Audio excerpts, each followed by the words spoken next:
3, 2, 1.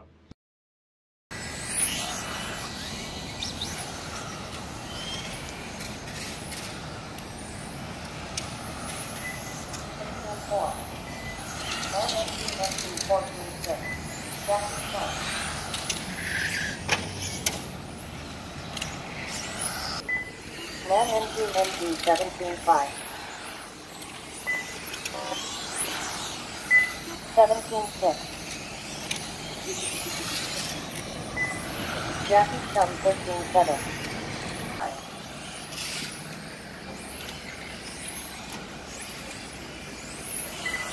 Man NG 17.2. 18.4. Unknown driver 15.6. Jackie Chum 13.7.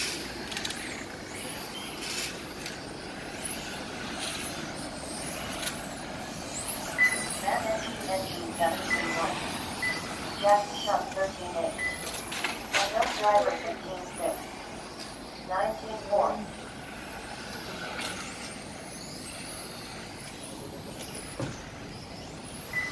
Jackie Chum 13.8.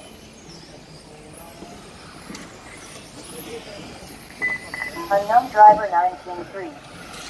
17.7. Jackie Chum 13.7.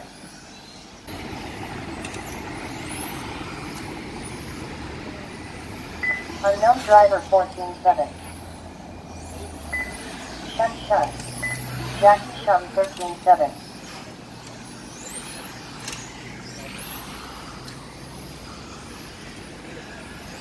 Unknown driver 14.4. Shun Shun 14.1. Jackie Chum 13.9.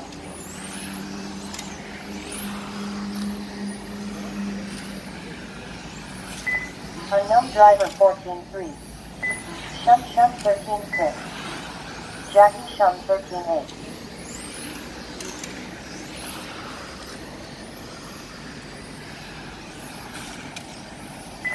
Unknown driver 14.9. Shun Shun 13.8. Jackie Chum 13.9.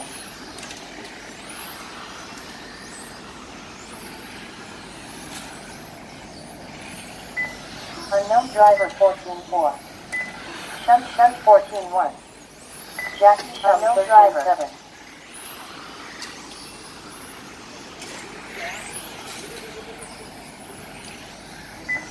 Unknown driver 14.5. Shun Shun 13.9. Jackie Chum 13.8. Unknown driver 14.9.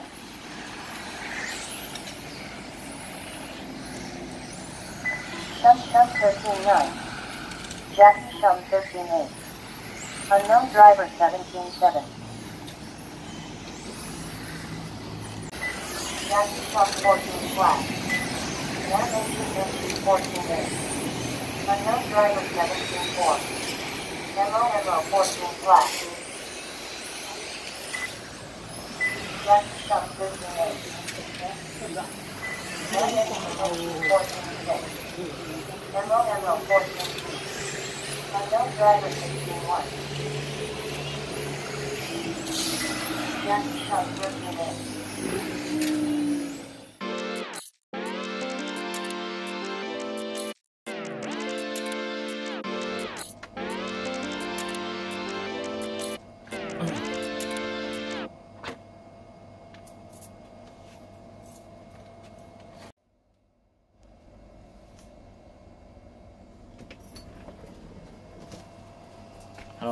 Hello， 大家好，又係我 Rainbow RC Lobo 揾車手做訪問，新車出無限 MTC3，望下架車先。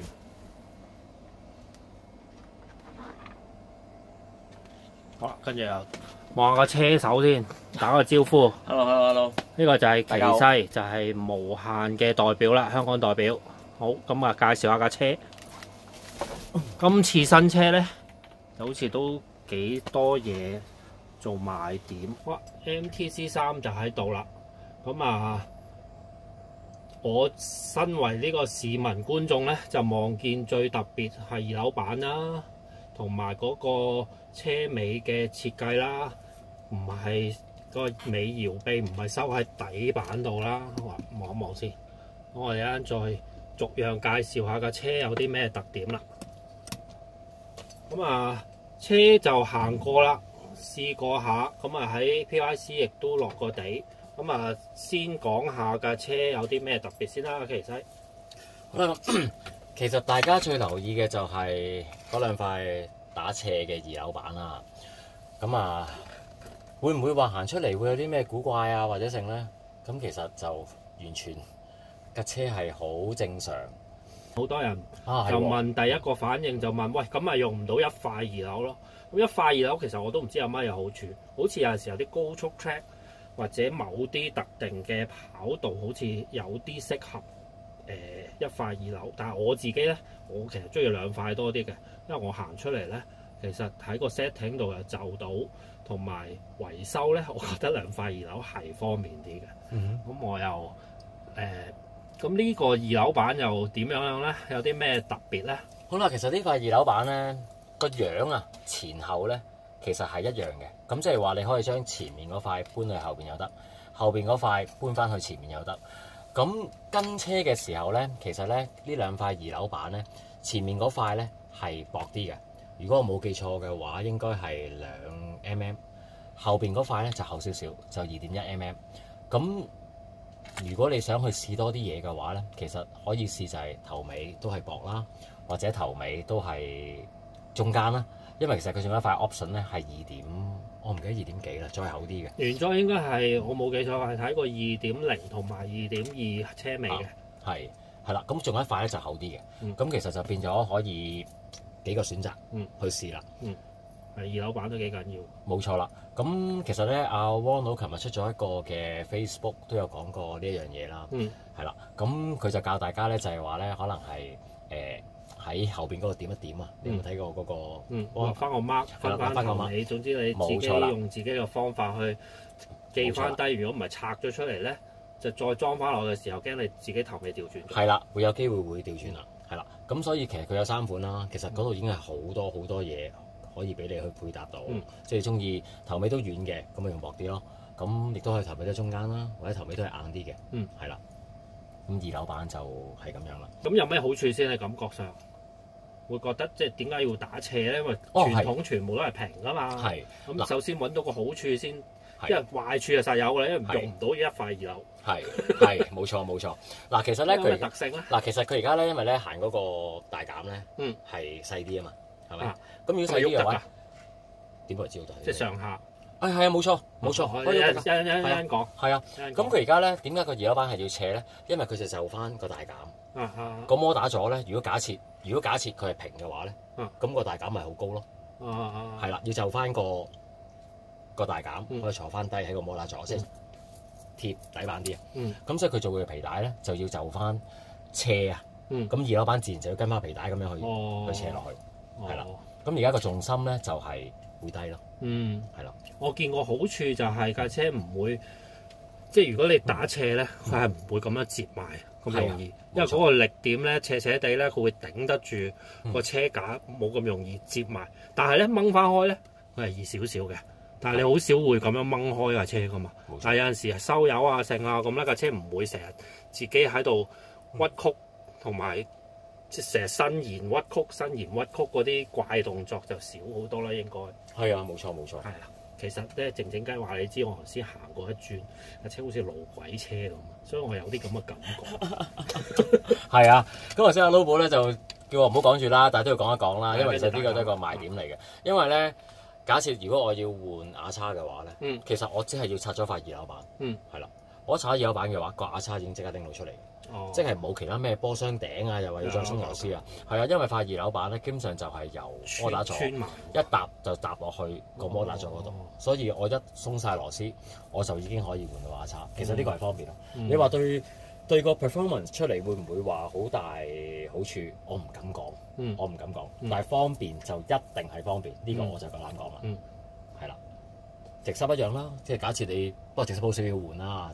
係啦，個道理都係一樣。唔係嘅，都多咗2粒螺絲嘅，人哋鬆4口螺絲嘅啫嘛。通常即係傳統大部分嘅車換差速，你依家要鬆多一粒嘅，鬆埋前面咯。總之就係拎起塊291玩，都就即刻換到啦。冇冇錯，係啦，其實都係簡單嘅，係啦。咁我見仲有好多其他，譬如油壓啊、油壓腳調校嗰個角度啊，咁都好新穎下喎。我鄉下仔咯，可能我近排即係冇接觸過嗰啲設計係啲頭尾油壓腳係有得微調校，即係唔使攝戒指喎，好多嘢都係啊。嗱，我而家講開油壓嘅，就講開油壓先啦。其實咧可以 zoom 近少少。其實咧，如果而家我諗好多人都已經可以砌緊呢架車嘅啦，亦都可能係砌到呢一個部分嘅啦。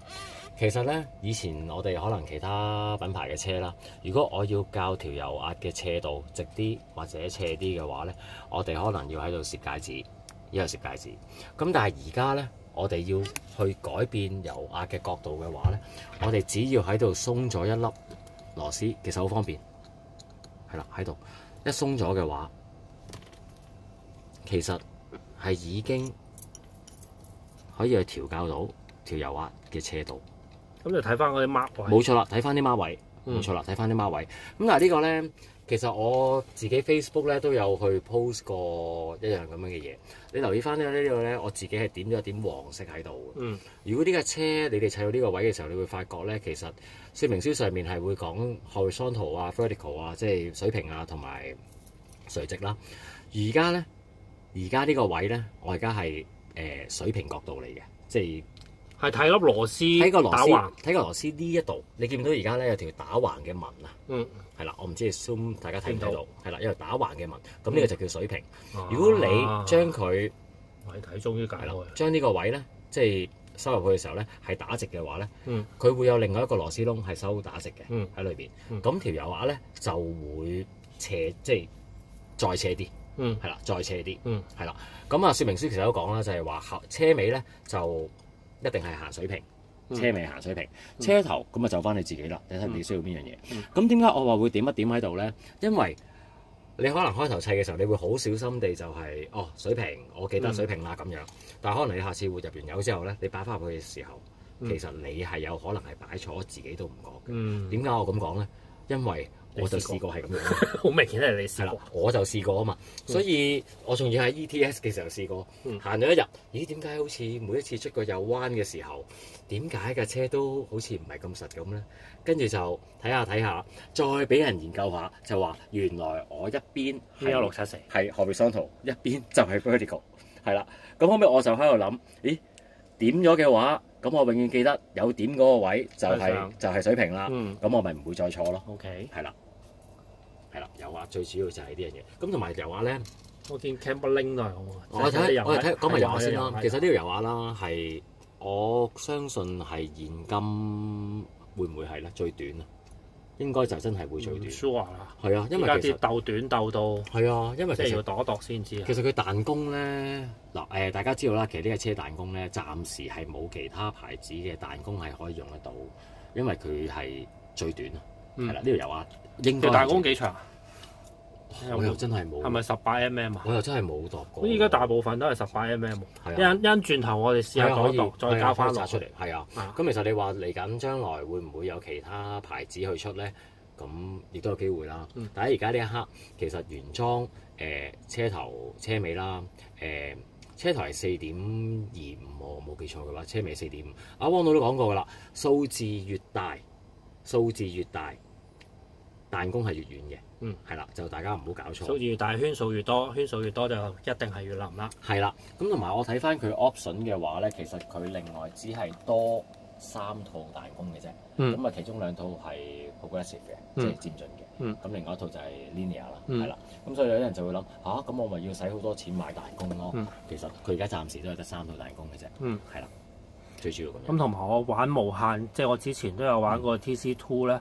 咁我都係 suggest 一定要用翻無限嘅彈弓，因為佢係偏腍嘅，即係偏軟啲嘅。你一用咗啲硬啲，譬如你諗住Exxon 都係咁長啫，或者其他牌子都係咁長啫，一等落去咧，因為佢嗰啲彈弓偏硬啊，嗰啲數字啊成啊都唔係嗰啲嘢嚟嘅，所以架車咧係會四線嘅。即係我 suggest 都係最好盡量玩無限嘅人咧，就用翻無限嘅彈弓會好啲。同埋聽阿奇西之前講咧，我話其實即係跟車嘅彈弓咧，已經去咗7-8成車長啊、layout 啊，都係幾乎用嗰套校下啲角度就 OK 噶啦。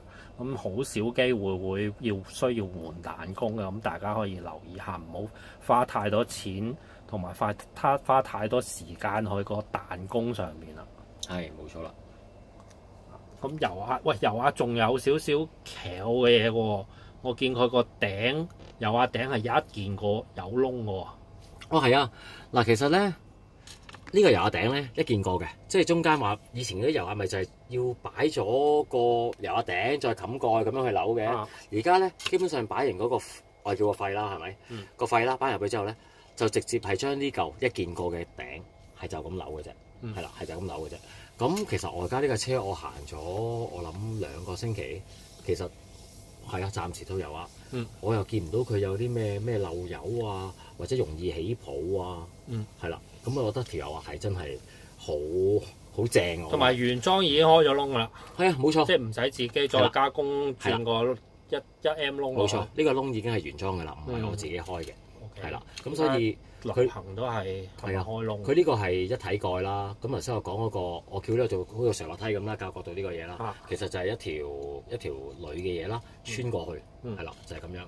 係啦，冇錯。咁所以你校嗰油壓角度其實係好方便。咁佢現在仲有冇好似 TC2R 啊？咁咧即係可以俾你有個緩衝，即係會搖擺啊個收油壓嗰個位。哦，會啊！嗱，你睇而家呢個咧，你見到呢度下邊睇唔睇到有粒螺絲啊？油壓腳係啦，油壓腳呢個位應該有粒螺絲喺度嘅，係啦，影到啦應該睇到。係啦，總之有粒螺絲啦。咁如果你收緊佢嘅話咧，而家就係 fix 咗咯。係啦。咁好似後邊車尾咧，係啦，喺呢度有粒螺絲，係啦。咁如果呢個咧冇收嘅話咧，咁後邊咪就係 free 嘅咯。係啦，冇錯，後邊就係 free 嘅啦。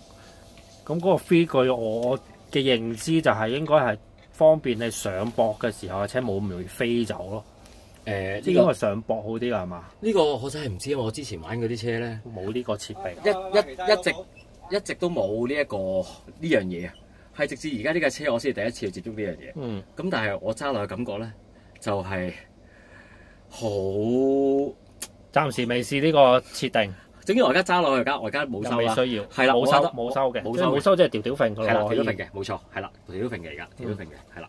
而家我覺得係好正咯。咁但係我之後我會試下頭就收死。係啦，冇錯。呢個係原廠 suggest 嘅設定嚟嘅。冇錯，係啦。基本上你成架車都係原裝說明書設定嚟喎，玩到依家都係。其實有少少改咗咯，但係改嘅嘢真係唔多咯。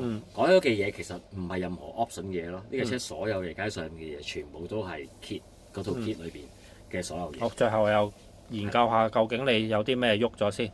咁啊。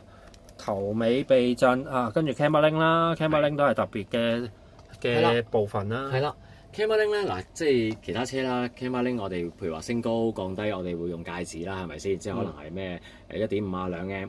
咁啊呢架車咧就唔使啦，因為咧我哋只要鬆咗，你可以睇呢邊，一粒螺絲，鬆一粒螺絲。呢度已經係一個可以移動嘅。係啦，可以上下去褪嘅。咁褪幾多嘅話，呢度有刻度，係啦，有刻度。1M 啊、1.5啊、2 M 啊咁樣。咁你想要幾多？其實好方便，前後一鬆咗。即係你頑固地中意攝戒指嘅嘢都得。唔得，佢根本就冇需要去攝戒指，冇得去頑固，因為其實呢個唔係呢啲位你鬆咗個波頭出嚟攝戒指咪得咯。呢個係一件過嚟㗎，上面個波咧同埋呢個位咧係一件過嚟㗎，一件過嚟㗎。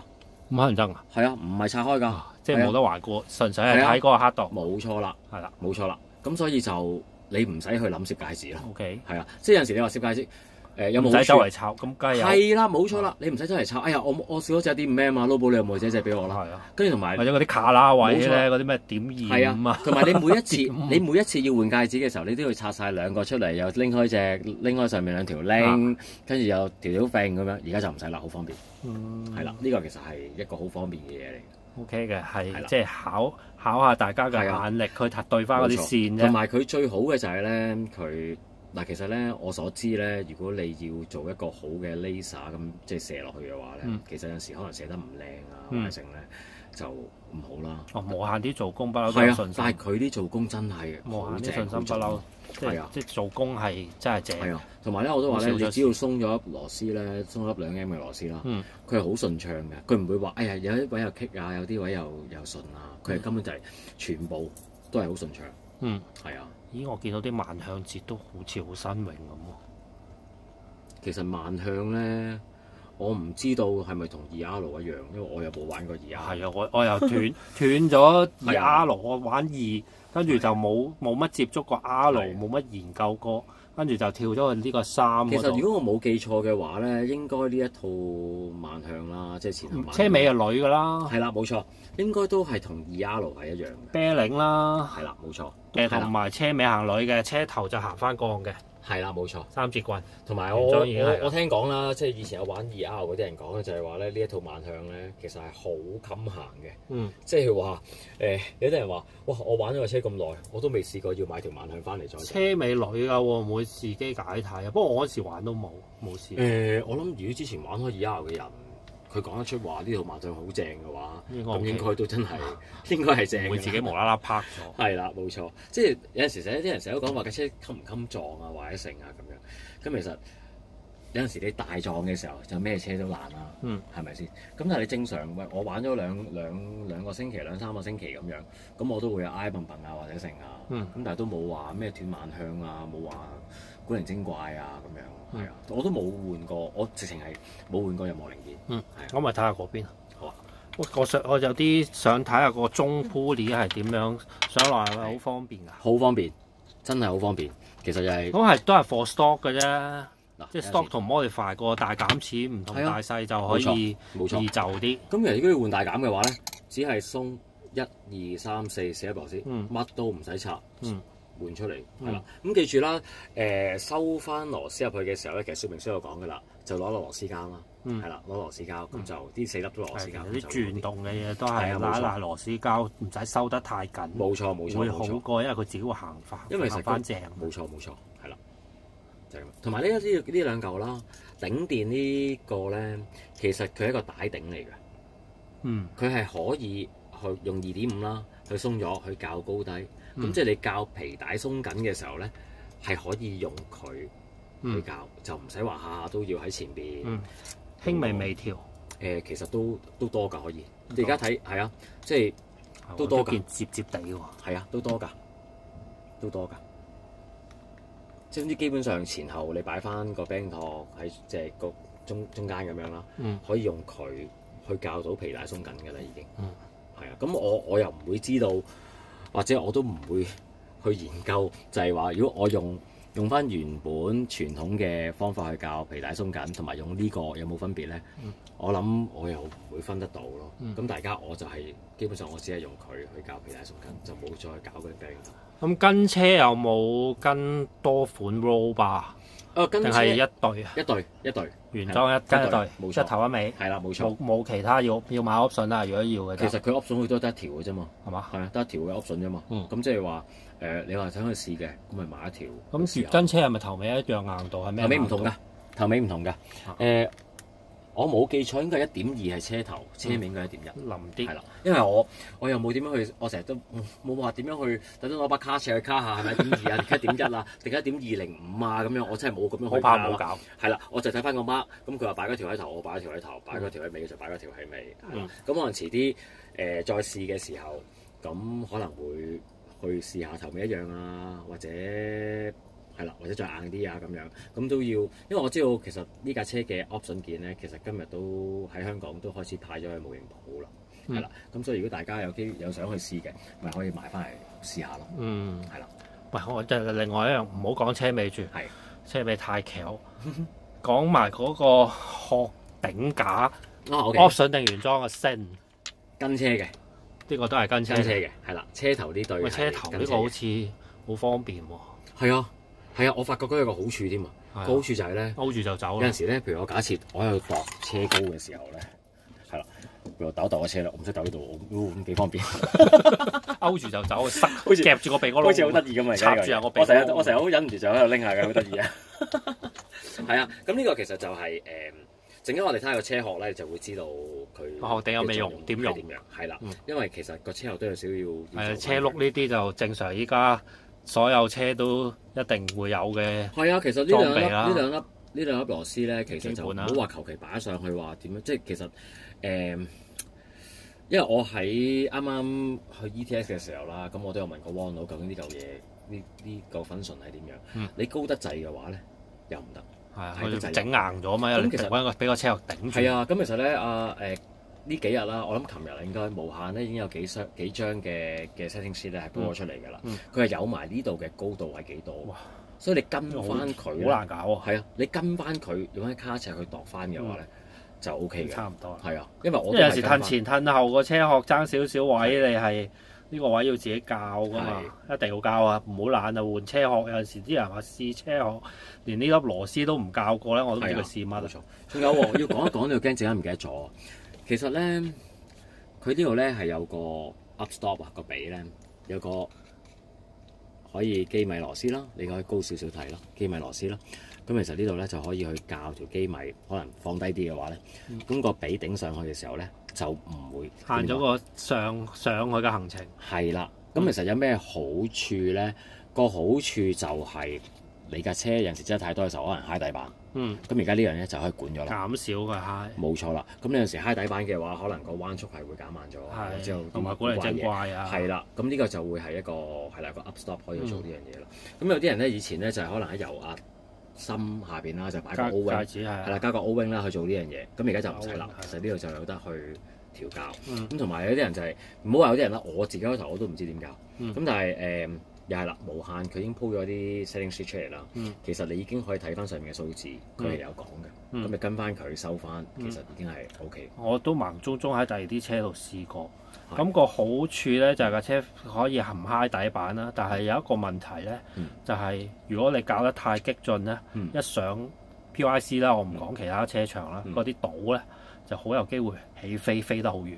佢嗱車頭，所以唔好太過貪心。係啊，諗住又有咁短，較咁短唔使行咁多行程嘅，所以大家都係要即係被調下。嗱，車頭有，車尾一樣有，即係你睇翻喺度嘅話，係啦，一樣，係啦，車尾一樣有，係啦。咁係咪一定要用咧？其實你覺得唔需要嘅，你咪扭翻去高啲，等佢個髀可以上多啲咯，即係扭翻條機咪高啲，係啊。都係睇下你個駁位高唔高。如果駁位低嘅咧，就唔好使理佢啦。啲駁位如果高又斜嗰啲咧，你大家要留意下會唔會一上駁飛好遠啊？因為我知道咧，即係汪到喺 TITC 嘅時候啦，即係啱啱嗰2年仲係嗱，啱啱今年就行呢架車啦，再上一年咧就係行架2R 啦，行緊 2R 嘅時候咧，佢係會喺條油壓芯嗰度係擺 O wing 嘅，就係做呢樣嘢。咁去到啱啱今年 TITC 嘅時候咧，咁我過去見到佢嘅時候咧，佢就好開心咁話：我唔使再擺 O wing 啦。係啊，我哋而家嘅新車已經係有呢個 function 喺度，係啊，係啦。咁就有啊，未必一定要用嘅，但係起碼我要用起上嚟，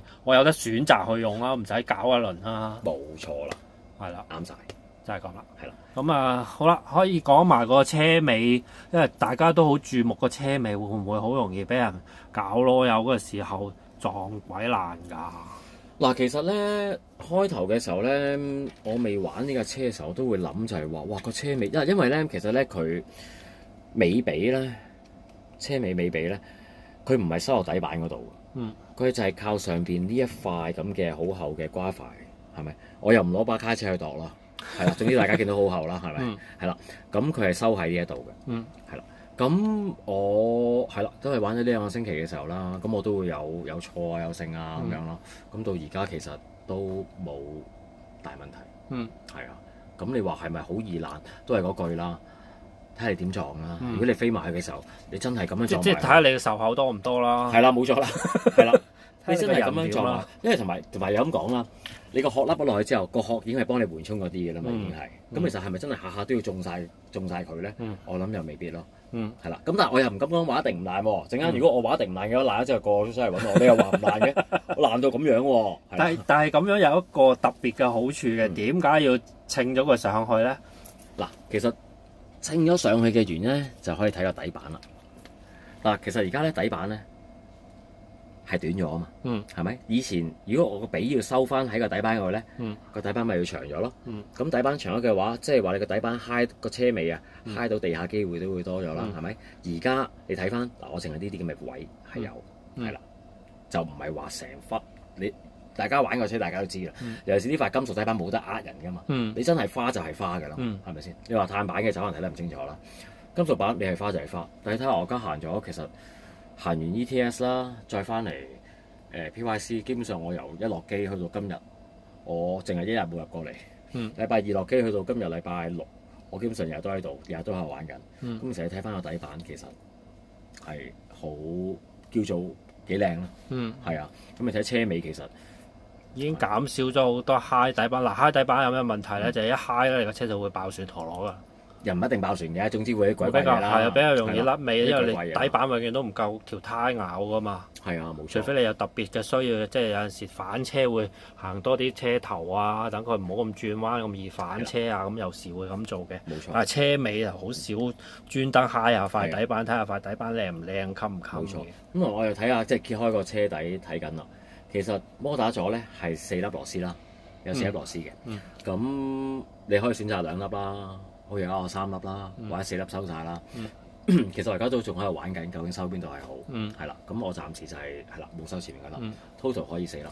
咦，講開底板，呢塊底板係咩底板嚟㗎？1.5mm 嘅鋁底板。係啦，咁但係我知道無限咧，其實嚟緊係會出1.2mm 嘅鋼板，係啦。咁其實啱啱喺 ETS 嘅時候咧，其實佢哋都有喺度試緊㗎啦，係啦。咁可能再過一段時間啦，咁大家就可以選擇究竟係行 1.2mm 嘅鋼板定係1.5嘅鋁板啦。同埋好多人都會諗，都會冇碳板㗎咯喎。係啦，包括我自己咧，我當初都喺度諗就係話，點解架車係唔出碳板？點解淨係出鋁板？咁我就問過 Robert 啦，咁佢解釋就係話咧，其實如果1.5mm 嘅碳板咧，係真係會太軟啦，咁架車係會扭得好犀利，會有問題。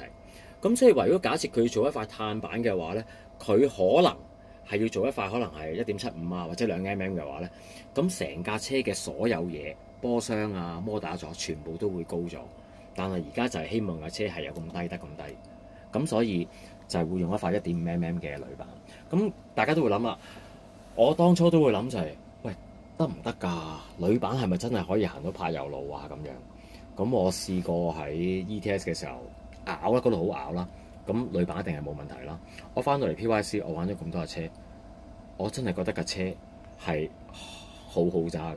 係啊，Lobo 你先揸過啦。係啊，你揸咗。喂，揸咗。大家如果睇得我 channel 內多嘅，都知我係鋁板嘅擁躉嚟㗎啦。不過之後有一段時候，啲鋁板繼續做翻2M半啊，嗰啲 size 咧，如果佢唔偷得嗰條魚骨啊，即係呢啲窿偷得夠深咧，佢係好硬㗎。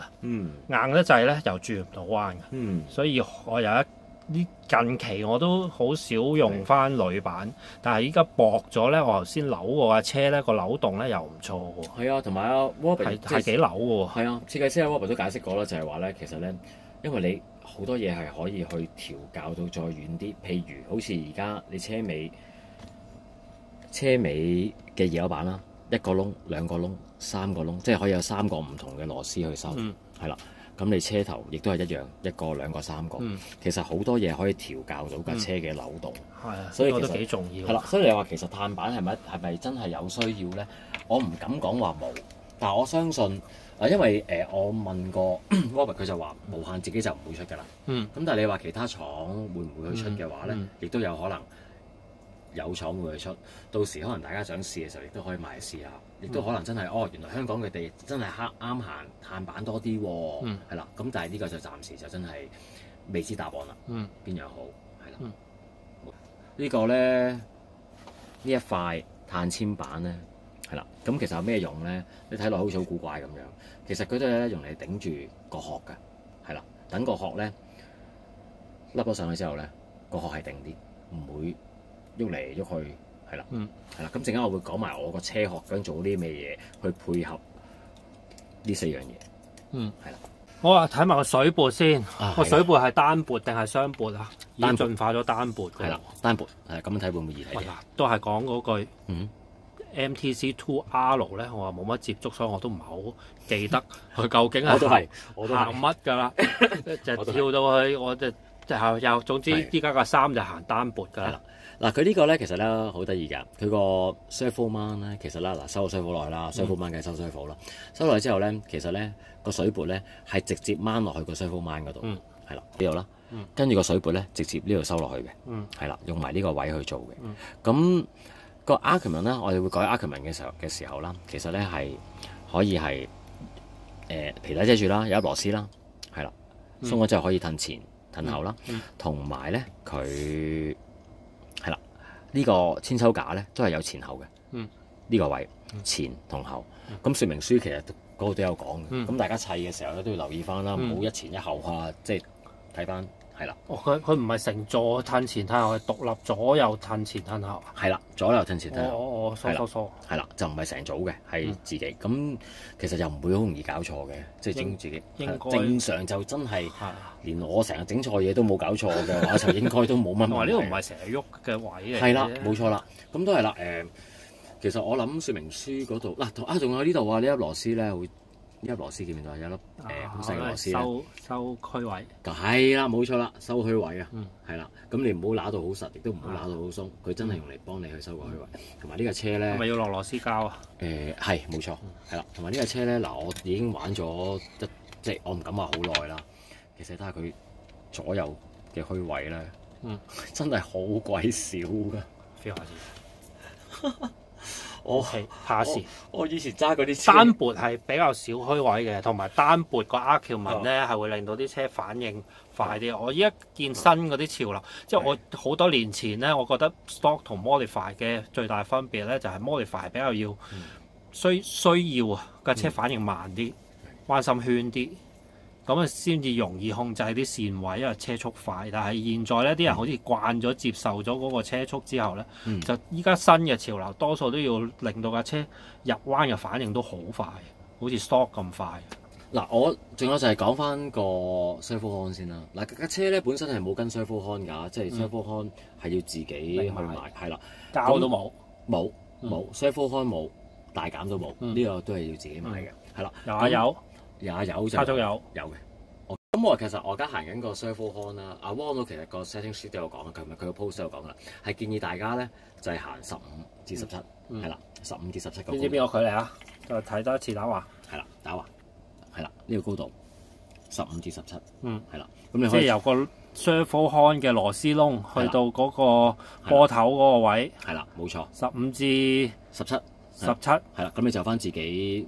你可以去試咯，感受啦，係啦，冇錯啦，咁就唔好高過17，係啦，說明書就係講17嘅，係啦，咁基本上係啦。咁你現在行緊幾多咧？我行緊15，咁你個遙控行緊個 EXP 行緊幾多咧？行唔行到100啊？我望一望先，即刻考到佢。係啊，我唔記得咗咯。78、70幾都係。係啊，你依家15，係啊，冇錯，15都行到7行得7。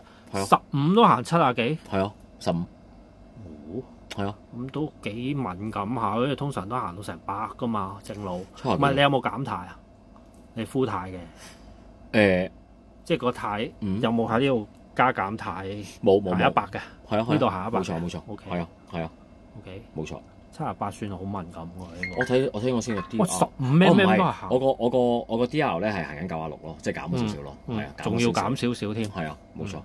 OK，咁但係咧，我發覺咧，呢個參考嚟嘅啫，其實係啊，因為我發覺咧，其實咧，你又教個 Surfo 咧，即係嗱一開始你教 Surfo 咩左右啊嗰啲嘢咧，我發覺好多唔同嘅方法去 set 㗎，係好多唔同嘅。我不嬲用開嗰個方法咧，其實好似有啲問題咁樣。我話今次去到 ETS 嘅時候咧，跟住阿 Wong 睇下我啲嘢啦，佢話：哇，你呢個 set 法好似唔係咁妥當喎。跟住咁佢就用翻佢嘅方法 set 一次。咁你叫我去講嘅話咧，我講唔到咁多。如果大家係有興趣想知 Wong 點 set 咧，Wong 講過啦。睇翻佢舊年12月嘅，你知佢都好鬼懶嘅，佢都唔係咁中意 po Facebook 噶啦。但係佢話舊年12月佢係有教過點樣去教個揾翻個中位出嚟。係啦，點去教嗰啲嘢？因為佢話佢係有拍過片去講呢一樣嘢嘅。下次我見到我再問下佢先。係啊，應該同我啲方法差唔多。係啊，因為當我問佢嘅時候咧，佢就不斷係啦。咁佢話：你唔記得咗，你翻去睇啦。因為主要個問題要解決嘅就係你個左右軚角唔，即係個 EPA 唔好相差得太遠。係啊，仲有佢好強調，盡量係近。佢好強調講嗰一樣嘢咧，好多人咧係覺得咧個 servo horn 咧嗰條髀啊，好多人就覺得應該要直啊嘛，應該要咁樣。咁樣先係最中間啊嘛，佢話唔啱嘅，佢話真係要90度，係啦，少90度咁樣。佢話你咁樣嘅話咧，就兩邊嘅速度咧，係啊，行程速度先至會啱嘅。如果唔係又邊快邊慢。係啊，佢有解釋過呢樣嘢咯。係啊，冇錯。咁大家唔明嘅話咧，其實我都解釋唔到咁多。睇翻揾翻 Wono 12月，佢話大家唔明揾我啦，呢個我即係我有啲研究。係啊，揾老寶咯，係啊。我成日啲咧問我嘢嘅時候，我都話你唔好揾我啦，你揾老寶得㗎啦。我話佢最得閒。我唔係揸得好叻，但係整呢啲嘢整咗咁多年都有啲經驗，有啲心得嘅。係啦，我個 post 都有講㗎啦，不過唔知大家有冇留意？因為咧好多人咧，好似我咁咧，我睇說明書去砌嘅時候咧，講緊個頭殼柱啦，頭殼柱咧嗰度係有幅圖畫喺度嘅。咁我咧就好鬼懶，我冇去睇嗰啲字啊，又冇睇嗰啲嘢啦。我就喺度數佢第幾個窿去插嗰條片，即係呢個高度啊。咁嗰個我記得係第6個窿嚟嘅。咁然之後咧，咁我梗係跟翻第6個窿去插啦。然之後開個殼出嚟啫，死啦！點解咁鬼高嘅咧？跟住去到 ETS 嘅時候啦，Wono我呢個殼做乜咁高？我跟說明書咯。佢話你邊度係跟說明書啊？跟住原來個圖咧就係。個圖畫嗰度係佢擺喺第6個窿，但係隔離咧佢有個數字喺度咧，就叫做攞把卡尺度翻嗰個數嘅，所以大家咧就千祈唔好犯呢個錯，唔好淨係睇圖啦，冇錯，仲要睇字啊，係啦，記得睇個數字，佢有講係要幾多嘅，譬如話唔知幾多 mm， 你跟翻佢咧咁就 O K 嘅啦。咁如果你真係懶嘅話咧，咁你就唯有跟我啦，係啦，因為我呢個高度咧其實咧就係 Wono set 㗎啦，係啦，就係1、2、3應該係第4個窿插條片入去，係啦，咁然之後咧。如果你有啲人砌緊嘅話咧，已經知道咧，其實呢嚿叫乜嘢？我唔知啊，好似殼頂啦，個殼頂啦。其實咧，佢下邊咧係有幾個唔同嘅坑喺度，係唔同高度嚟嘅，係啦。因為心機我嗰時砌無限都即係前後高高低低咁，嗰個設計都佢有少少啲心思。係啊，佢有少少可以嗱，即係咁微調咁。我掹咗出嚟之後咧，嗱嗰條片有啦，格嘅係啦。咁佢呢有條坑㗎嘛，唔同高度嘅坑。冇錯啦，係啦。咁你可以就翻嗰啲去微調翻嗰樣嘢咯。係啦。咁有啲人話我唔使啦，我唔需要啲嘢啦，我買翻就係市面上有啲係可以可以較高度嗰啲，你明啦，即係有嗰啲㗎嘛。咁但係呢個就唔使咯。有啲人中意，我中意嗰啲靚啲金屬咁樣，你都可以。同埋感覺上可以再逐少少調。係啦，冇錯。呢啲就起碼都即係0.幾咁。前後咧，今次有冇前後調啊？點樣前後？即係啲殼柱偏深㗎嘛。殼柱佢唔係前後，係左右。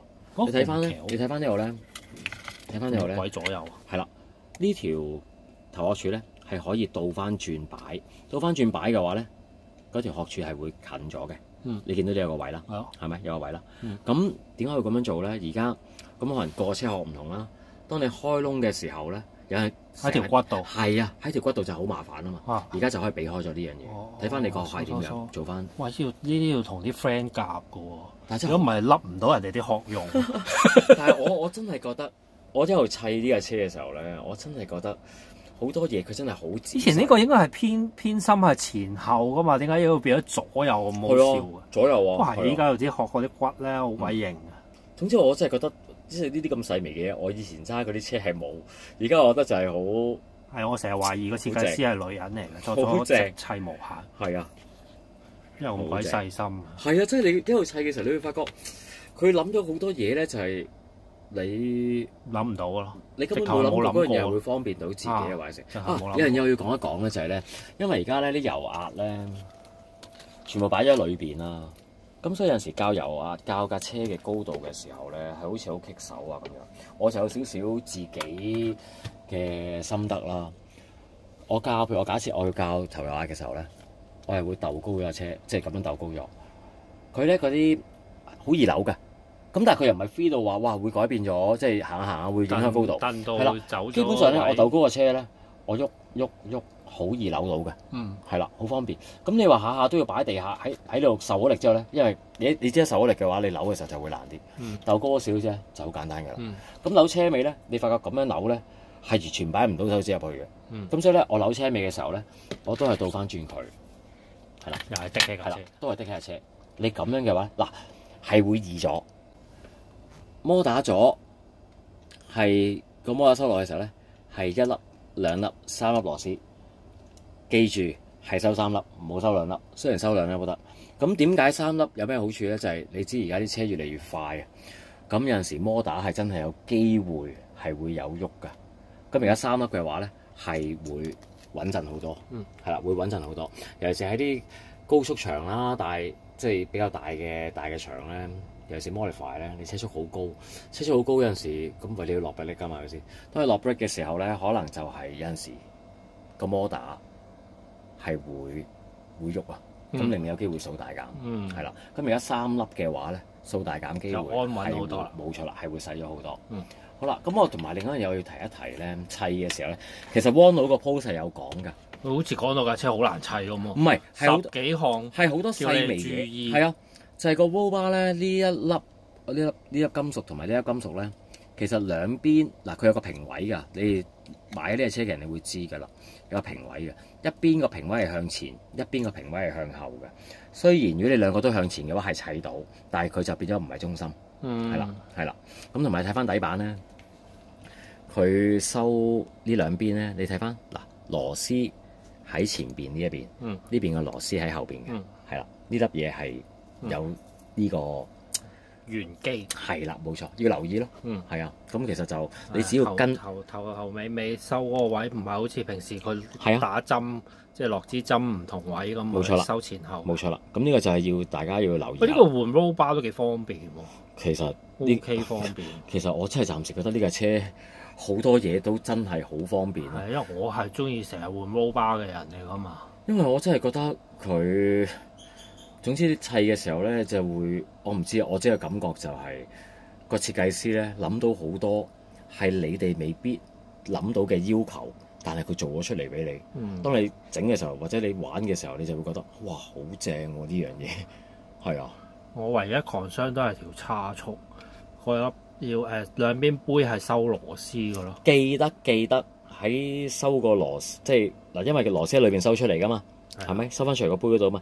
記得落螺絲膠，同埋唔好用 BB 螺絲膠。邊啲係 BB 螺絲膠咧？即係通常模型鋪嗰啲藍色螺絲膠咧，即係有牌子遙控牌子嗰啲咧。BB 螺絲膠係咪講呢隻？唔係呢個係 BB 咩？係咪啊？我都唔知。唔係啊，蘇士啊，我都唔知呢隻係咩螺絲膠。舊牌子即係跟遙控即係牌子嗰啲係比較銀藍色。係啊，嗰啲比較渣仔嗰啲咧，有機會翻鬆㗎咯。其實係咯，我知道其實喺市面上係買到一啲所謂咩工業用嘅螺絲膠咧。紅色嗰啲咧就實好多嘅。嗰啲係好勁咯，有陣時勁到你拆嘅時候都有啲。要揾火痰佢咯，即係要有啲熱力佢先至有機會。如果唔係咧，你正常係鬆唔翻出嚟。咁其實咁但係可以即係如果呢啲位咧，你唔會成日鬆拆咧，其實有一次過就係紅色螺絲膠搞掂。你真係要拆嘅，萬一你只係落揾啲火機彈一彈，佢有啲熱力咧，就會擰得翻出嚟㗎啦。咁同埋可能嚟緊，其實無限都可能知道呢個問題啦，個雅叉啦，可能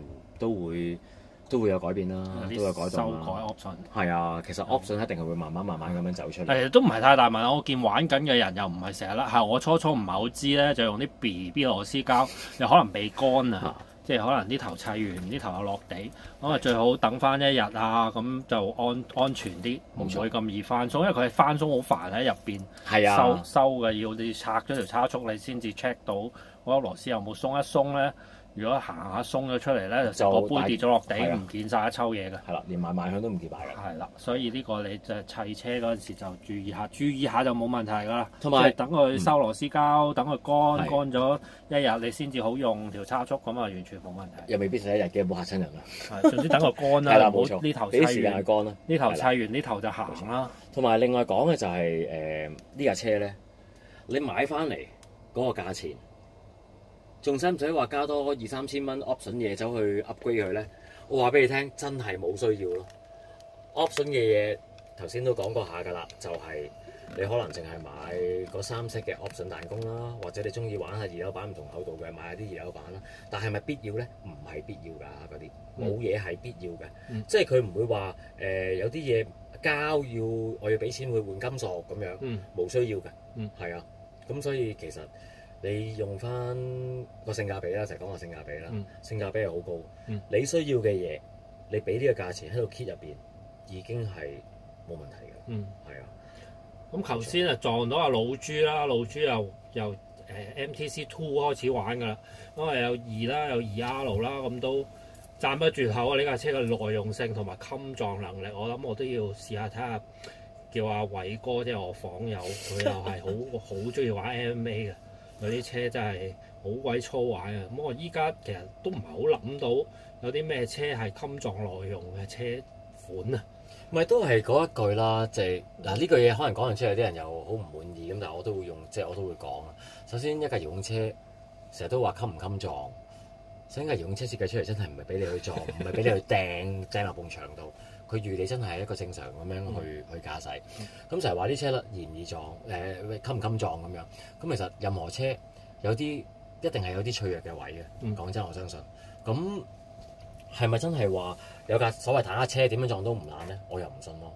咁調翻轉，好多人都會質疑，而家就係話呢架車睇落個設計，哇，好似個車尾咁樣，係咪一撞就爛啊？咁樣，我夠膽講就係、假設你真係中咗嘅話，呢一塊咁鬼厚嘅碳纖，度佢啦，係啊，有卡仔喺隔離，即係哇，又有卡仔，係啦，4M 5M 係啦，我都唔知幾多 M 嘢，我而家咁睇係4M 咯。係啊，4M。咁假設你話一撞嘅時候，會唔會真係成塊斷咗咧？我諗4M 嘅碳纖，你要真係撞斷佢嘅話，都真係要撞得好硬，花啲功夫。係啦。咁如果你話你撞完之後，如果你見到佢真係撞爛咗，或者裂咗，或者成嘅，咁我老實咁講，你都會換咗佢啦，啱唔啱啊？但係喺嗰一刻，我當你比賽又好，玩車又好，嗰排電會唔會即刻斷咗行唔到咧？我相信呢個機會就唔係話好大。係啊。咁理論上都其實係即係車翻嚟，咁又唔係完全冇嘢要加添嘅。起碼我自己覺得彈弓可能需要備多1-2套喺度做備用啦。冇錯。咁 roll bar 咧，我覺得我中意換 roll bar 嘅，我覺得我會買多1-2 set 嘅 roll bar 軟硬嘅攞嚟配搭下都正常嘅。係啊，因為嗱你睇翻。咁除此之外冇乜嘢㗎咯。係啊，嗱你跟車嗰啲轉向係咪全部都係金屬㗎啦已經？係咯，金屬㗎啦。咁你唔需要話我特登價錢已經冇乜嘢要 up 上去㗎。係啊，同埋真係咦有我見到電架。個電架呢個就唔係原裝嘅。電架有 Vigo 嘅電架。係啦，原裝呢個就唔係原裝嘅。咁呢個純粹就係方便啦，即係好方便。咁其實原裝嗰個其實都方便嘅。係啦，原裝個方便。都係即係膠嘅擰嚟擰去嘅啫，主要。係啦，扭螺絲咯，係啊。要扭嘅都。係啦，扭螺絲嘅。咁我就膠咯。咁呢個就靚仔少少啦。係啦，方便啦，係啦，因為出晒名方便啦。冇錯，係啦，呢個就係真係 option 咯。但係唔係代表原裝電架唔用得㗎，原裝電架係用得㗎。即係對性能係冇影響嘅，係啊，對方便嘅程度。因為 ETS 嘅時候，佢哋全部都用緊原裝電架嘅，係啊，冇錯啦。仲有啲咩咧？係啦，仲有呢啲圓啦，係啦，咁你無限有出圓啦，係咪？或者其他牌子啦，都有類似咁樣嘅圓啦。架車會唔會砌起超級輕，要擲好多嘢啊？嗱，我行緊5000，你而家擲多幾多啊？我行緊5200嘅電。頭先我播過240 gram， 我下邊擲咗㗎啦已經。正常擲多擲咗㗎啦。我下面擲咗25 gram 㗎啦。哦，係啊，咁可以賣埋廣告喎。其實呢塊電片咧就係 LRP 嘅，係啦，25 gram 係啦。咁25 gram 啦，跟住呢度擲咗15啦。哇！你個堆 RC 係咁輕咁樣240 gram 就夠啦。係啊。我初仲以為我冇留意，我淨係望下呢排電，我見204 gram， 通常270左右㗎嘛，兩邊 balance。我唔知，因為其實咧，你叫我上去度四個磅去度咧，唔係度4個磅度，即係嗰啲左右平衡啫。係啊，我都冇，因為我又好彩咧，我嘅所有嘢咧同阿汪都係一樣㗎嘛，即係 LRP 啊，加幾多你加幾多都差唔多。總之佢係幾多我係幾多，我都唔使，我都冇去諗過啦。咁如果假設行6500嘅電咁樣，即係 LRP 6500嘅電咧，咁佢會重啲啦。咁其實電底係唔使紮完添，係啦。咁兩邊已經係 balance 㗎啦，係啦。咁啊，仲有短電，因為你知而家好多人都玩地氈啊，係嘛？去佛山玩地氈，係啦。咁佢原裝嘅時候咧嘅短電要有前後懸啦，係咪？嗰嚿懸嘅重量咧係已經可以配合到係啦，譬如 LRP 4200嘅電咧，電底已經唔使紮懸嘅。呢個我問咗㗎啦，已經係啦，嗰嚿懸嘅重量已經係夠㗎啦。咁同埋呢架車咧佢擺懸嘅地方啦，其實都係咪啊？都叫方便係嘛？哦，原來我車尾呢度仲有，我呢度前面有兩嚿15 gram， 即係30 gram 啦。呢度有15 gram 啦，呢度後邊打橫有15 gram 啦。係啦。即係幾多啊？數學先生。呢度60咯，呢度加埋60 gram 咯。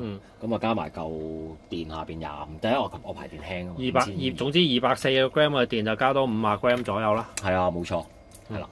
咁又唔係超級輕，亦都唔係過磅，即係擲翻少少，擲幾十 gram 係正常啊！依家啲車。係啊，咁同埋你可以揀你中意，即係擺邊度你自己大把位去擺啊！真係覺得係啊。好啦，開始差唔多可以車殼㗎啦，如果冇乜補充。係啦，嗱，車殼咧又係一個好，我覺得真係又係好貼心嘅一樣嘢嚟嘅。首先就係講翻呢一個先啦，呢個架啦，呢個係啦，跟車有埋㗎啦已經。呢個唔係 option 嚟嘅，跟車有埋。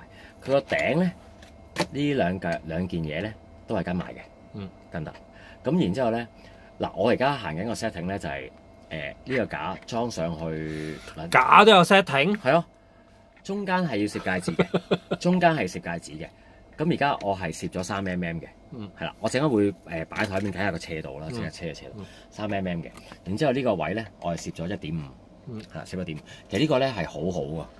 呢一個，因為呢個咧係出邊收螺絲去固定咗佢，咁你個殼係冇咁搖啊。如果你就咁話呢嚿嘢就咁收個翼高咧，其實呢嚿嘢係獨立咗啦嘛。佢可能搖係。呢個膠㗎。膠嚟㗎係啊，膠嚟。唔係纖維。唔係纖維。唔係纖維，纖維反而會易爛喎。因為你撞手可能會斷啊嘛。但呢個咧啲膠咧係軟膠嚟㗎。係啊。咁你話有一句啦，係咪真係會唔爛咧？我唔知。係啦。咁軟膠好少，係啊，即係除非轉天氣有少少機會嘅，冇錯，係啊，佢都係腍地，冇錯。咁呢個我覺得好正，咁你可以記住啦，呢個1.5啦，1.5啦，呢度3啦。咁你陣間睇下我車嘅高度啦，個車度啦。咁你中意可以你話我唔想個車尾咁高啊，可能玩 stock 嗰啲要低啲啊，1mm 啊，2mm、3mm、4mm，其實你自己去走。同埋我知道會有廠咧嚟緊係會出一個比較方，因為而家咧係要收2隻3mm，因為兩粒螺絲啊嘛，兩粒 3mm，兩粒 3mm 加埋4粒啦，係咪？咁可能有廠係會出一啲嘢，就係一件嘢吸咗落去，就係嗰件嘢3mm，咁就唔使再慢慢蝕，係啦。另外就係睇翻呢度先啦，頭先講緊。呢個牛角咯，叫做好方便，呢個好玩呢嚿嘢咧。其實睇翻就係個車殼就係呢個位，係啦。你會睇翻呢對牛角咧，佢高度咧係唔會掂到個車殼，所以你係自己去墊翻嗰啲海綿嘅厚度，自己去走翻，墊到啱啱掂到。冇錯啦，啱啱掂到，係啦，唔好多，係啦，即係唔好話要頂到實咗，係啦，啱啱好啦，叫掂到，唔係話頂到冚咗，係啦。咁另外車尾啦，一樣啦。呢一對大家都覺得好新穎嘅呢樣嘢。要揾個位都有啲困難喎，其實。第一次就有少少困難咯。係啊。其實嗰啲困難都係講緊30秒嘅啫。你知道笠咗落去之後，係咪先？笠咗落去之後，你一睇翻個位已經知貼呢個位啦。係啊，喺邊度？係啦，冇錯啦。咁佢就係用嚟去晾住後邊。OK。係啦，咁呢個我覺得係個殼係真係一定係會定咗咯。你個殼唔會話有陣時計車質咧就係個殼又喐啊，或者成啦。咁我覺得係好好嘅呢樣嘢。呢個 option 咧應該係嚟緊好快會出嘅啦，嚟緊 option 件。呢個 option 嚟嘅，唔係跟車嘅。呢個暫時係未有嘅。OK。係啦，但係嚟緊係會有㗎啦。係啦，我覺得呢個都係。咁有啲人話呢個擺咁多落去咪又重咗？一塊碳纖有幾重咧？即係有啲人就會觀感上嘅啫。有啲人就會話：哇，每擺啲嘢落去，整重咗架車喎！一塊碳纖，我諗你磅一磅佢，我諗1個 gram。我唔知啊，係啊，根本就唔係重量嚟嘅。咁我覺得係有用嘅，係啦。仲有一樣啦，另外，因為佢依家個上拉桿咧係可以加減調校噶啦，咁你需要度 caster 啊嗰個嘅時候咧，係就需要有一件工具啦。嗱係啦，呢個咧我真係覺得係好鬼死正嘅。喺佢裝嘅時候咧，咁就問過點解唔跟埋車咧？係啦，咁其實阿 Lobo 咧已經我見到佢開一個 post 去講過，因為咧當呢架車一到嘅時候咧，Lobo 已經係咁喺度疑疑吟吟喺度講，咁鬼大間廠出架車出嚟，明知呢啲嘢一定要用㗎啦，做乜唔跟埋落去啊？咁樣佢已經話呢個係令到我好卻步㗎，我唔會想買啊咁樣。咁我梗係會反映翻俾阿 Robert 聽啦。Robert 就話有諗過嘅，我話其實你可以加埋落去，將個價錢調高100蚊，係冇人知㗎。係咪先？即係假設架車係6000蚊嘅，變到6100蚊，係冇人知嘅加落去嘅。佢話個問題就係，如果我跟埋落去嘅話，有啲人唔係買一架車㗎嘛，可能買2架、買3架，咁佢咪俾咗好多多餘嘅錢去買咗一啲係冇用嘅嘢咯。係啦，就會重複咗啊！簡單啲講，所以佢就係最尾選擇就係寧願係分翻開嚟買。係啦，咁所以咧，咁依家知唔知市面係咪有？因為呢架唔係跟車㗎嘛。有啦，係咪到咗啦，到晒啦，所以大家可以去各大模型鋪去買啦。咁用起嚟，大家係睇到呢度都明白點用㗎啦。你睇下，其實好鬼死實正啊！即係真係好好啊！講真，我唔知其他牌子嗰啲有冇咁忽視咁 fit 啊？可能都有嘅，我唔敢講人哋冇啦。但係我以前玩嗰啲車就好似麻煩啲，係啦。咁其實係真係好準，好。咁依家就可以好清楚咁睇到個度數啦，一格就2度。係啊，因為佢真係冇虛位冇剩，即係好實淨。你都可以自己 feel 下嗰種感覺。係啊，你可以 feel 下嗰種感覺。fit 就正常，應該都冇乜虛位啊，可以周圍走嘅。係啊，所以呢個係要買咯，真係要買咯。咁點買法先？我冇一包幾多隻嘅先？嗱，有啲人咧就會中意4個一齊用個 hoodie 架或者咩架啦，去講啦。係啦。咁有啲人中意4個一齊用嘅，咁咪4個一齊用咯。有啲人中意話我淨係想要一對嘅，咁你咪可能買一包翻嚟。都係度完頭度尾㗎啦。有啲人唔係㗎，有啲人唔係㗎，有啲人咧，我喺 E-Test 見到即係車架都要佢都係4個一齊用。佢覺得就係要4個一齊先至係平衡。有啲人就覺得我用2個已經夠啦。咁見仁見智咯。咁如果你覺得2個夠嘅，咁你咪可能買一包翻嚟同人哋 share 啦，係咪？咁如果你話唔係啊，我都係想有4個，因為有陣時喂我跌咗個唔見咗，你都係要買㗎啦。係啦，咁其實你話佢貴，佢唔係話好平，但係就唔係話真係貴到話哇好大鑊啊咁樣。係，因為始終有陣時呢啲我唔知啊，擺下又唔見咗啊，或者成啊隔離嗰又攞咗啊。係啦，咁所以呢個係正嘅，係啦。即係總之你買車。option 嘅嘢咧，你悉隨尊便啊！但係呢件嘢基本上係一定必須啦。咁就唔好再話哇搞錯啊！呢啲咁緊要嘅點解唔跟埋車啊？咁佢都解釋得係，因為我解釋完俾老寶聽之後咧，佢冇再耳一聞啊！佢冇再喺度講話咩咁我卻步啦。我覺得佢咁樣係唔好啊！佢已經係即刻鋸晒講通咗，即係老寶係一個好講道理嘅人嚟㗎嘛。你講唔通佢嘅話咧，就細係假，佢乜都唔會理。你講得通佢咧，佢就會好乖地咧，就係啦，就俾輕輕嘅啦。係啦，冇錯，係啦，所以整體上咧就架車嘅嘢應該就差唔多啦。咁你話架車行出嚟好唔好跑啊，或者剩咧？其實我諗去到而家呢一刻到呢段片出嘅時候，可能已經有啲人係攞地㗎啦。咁我哋香港而家我會咁講啦，最快或者最有前途嘅車手啦，方景啦，而家都同我一齊係揸緊無限啦、城市啦，即係多數據。係啦，咁基本上有啲咩問題嘅話，可以揾下方景，問下方景就得，係啦。咁方景啲車可能激進啲嘅，係啦，可能難揸啲嘅 setting。咁我就不嬲揸啲車老寶知啦，舒服，係啦，舒服服，有少推頭，係啦就。係啦，咁你可以睇下去選擇。易控制頭先我試過都係啦，架車比較易控制，比較即係好易上手啊。你一擺落去，輕微個細彎唔係好搶，好穩定。撳最緊要係撳油。你行到呢個啞叉油咧，我正常我嗰紮車咧係行唔到。我而家行緊，我而家 PYC 行緊係8000嘅啞叉油。係啊，正常係好難揸嘅。係8000嚟㗎。但佢架車係好向前同埋冇多餘動作，冇失速。係啊。你頭先揸幾個圈，你即刻上手？我係覺得有少少唔係好夠轉咯，即係如果比起我嗰啲車依家佢就唔係，就因為頭先我所講嘅就係不嬲，我啲車都係推推地嘅。係啊，推推地，即係我要比較易上手易揸嘅。Man engine 14-7. Jackie Chan 13-9. John Salo. 升架線，升架線，升咗未？未，升架線。Man engine 16-9. Jackie